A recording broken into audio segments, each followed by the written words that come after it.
Bismillahirrahmanirrahim. Assalamualaikum warahmatullahi wabarakatuh.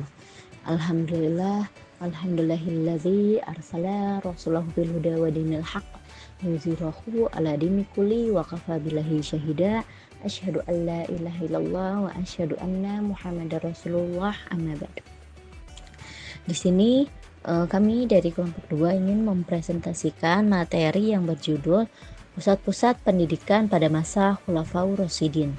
Yang terhormat kepada Ibu Laila Sari SAG MPD selaku dosen pengampu mata kuliah Sejarah Pendidikan Islam. Kami dari kelompok 2 yang beranggota itu 2 orang juga. Yang pertama saya Anissa Latifah dan rekan saya Mahdalifah. Pendidikan adalah suatu esensial bagi manusia.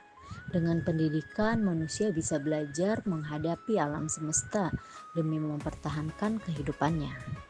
Karena pentingnya pendidikan ini, Islam menempatkan pendidikan pada kedudukan yang penting dan tinggi dalam doktrin Islam.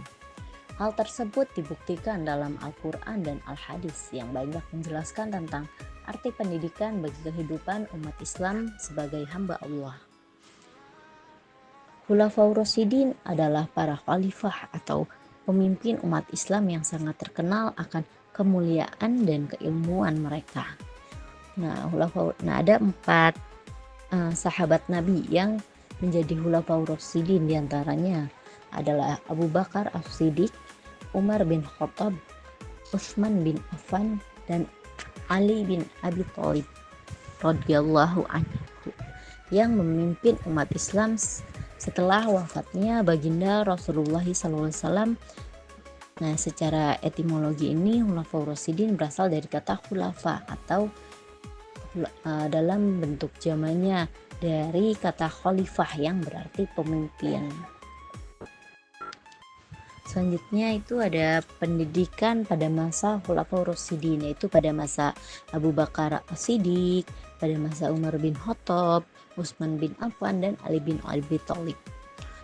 Al-Khulafah Ar-Rasyidin bermakna pengganti Rasul yang cendekiawan.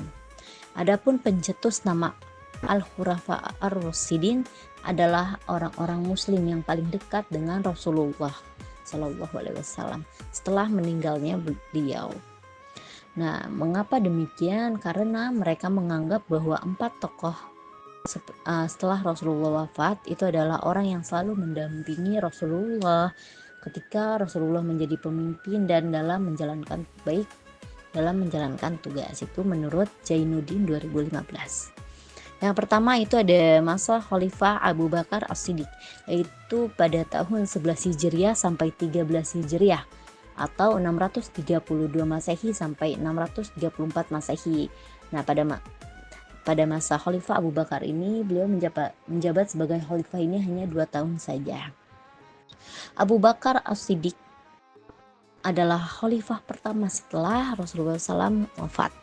Abu Bakar ini dipilih secara aklamasi karena pada saat itu tidak ada aturan-aturan yang menjelaskan tentang pengganti Nabi. Yang ada hanya sebuah mandat yang diterima Abu Bakar menjelang wafatnya Nabi untuk menjadi badal imam Nabi. 2. Masa Khalifah Umar bin Khattab 13 Hijriah sampai 23 Hijriah atau 634 Masehi sampai 644 Masehi. 10 tahun Umar bin Khattab adalah khalifah kedua setelah Abu Bakar As-Siddiq wafat.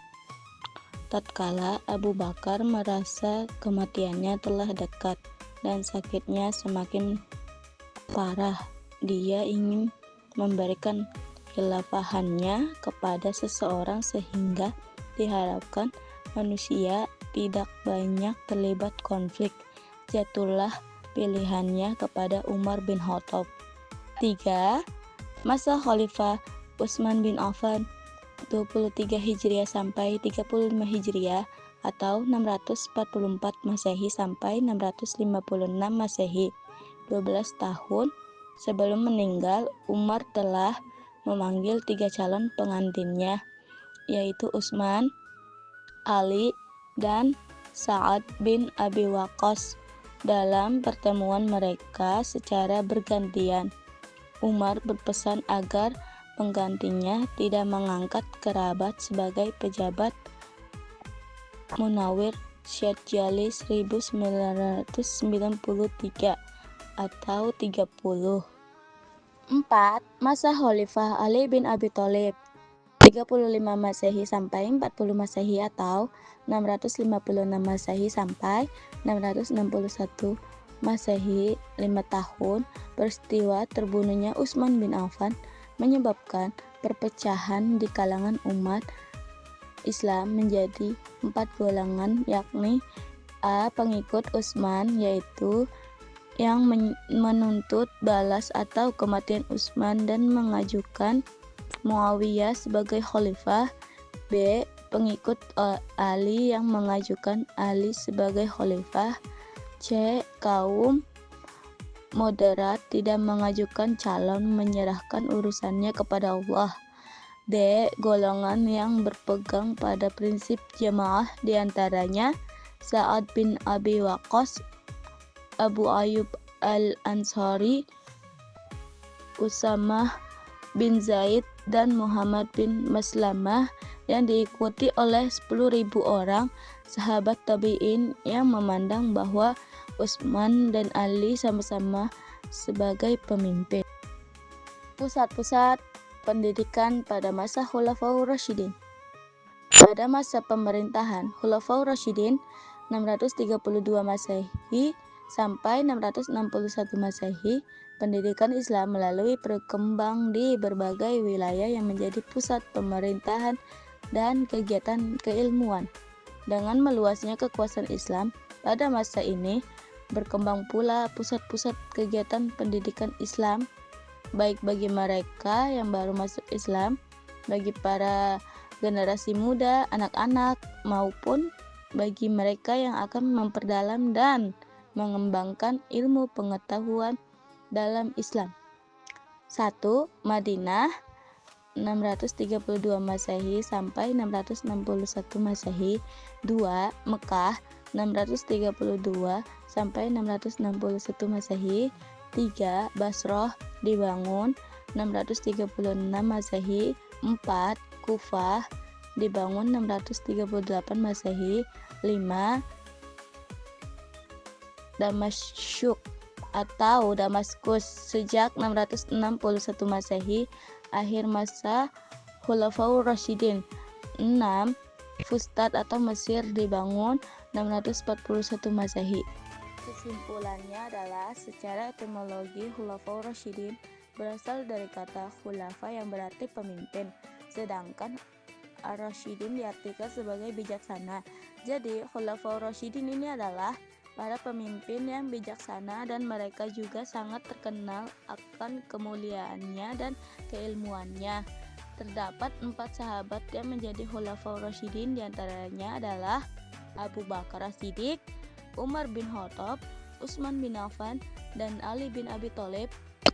Mereka adalah para pemimpin umat Islam setelah wafatnya baginda Rasulullah SAW. Pendidikan pada masa Khulafaur Rasyidin tidak berbeda jauh dengan pendidikan pada masa Rasulullah SAW. Pendidikan pada masa Abu Bakar tidak jauh berbeda dengan pendidikan pada masa Rasulullah. Sedangkan pada masa Khalifah Umar bin Khattab, pendidikan tidak turun drastis, yaitu guru-gurunya digaji dan disebar ke daerah-daerah yang baru ditaklukkan.